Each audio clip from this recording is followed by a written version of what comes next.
Kako bi izbjegli da delegacija bude izložena dodatnoj medijskoj pažnji, molim da se delegacija sprovodi kroz sporedne hodnike Doma Narodne skupštine između sastanaka. Znači nisu teli da ispopadnu novinari I druga poruka, delegacija za Odbora za spoljne poslove Evropskog parlamenta, AFET, je zamolila da se pronađe praktičan način da se zaobiđe prostor u kome je postavljena izložba o Drugom svetskom ratu u holu Narodne skupštine zbog osetljivosti tematike na koju su ukazali neki poslanici Evropskog parlamenta, citiram ti. I šta se onda promenilo kad su posle završenih sastanaka to ćeš morati da pitaš njih.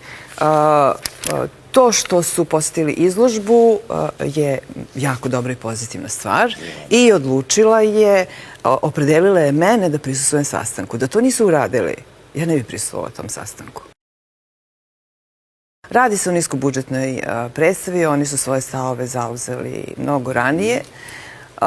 Znaš, potpuno je neprimereno da ti vladajućoj koaliciji, predsjednicima poslaničkih klubova vladajuće koalicije sa kojima pregovaraš o evropskom putu, o otvaranju klastera, o mnogim reformama, dogovaraš se i tako dalje, daš samo 13 minuta prostora, a predviđeno je bilo 40 minuta.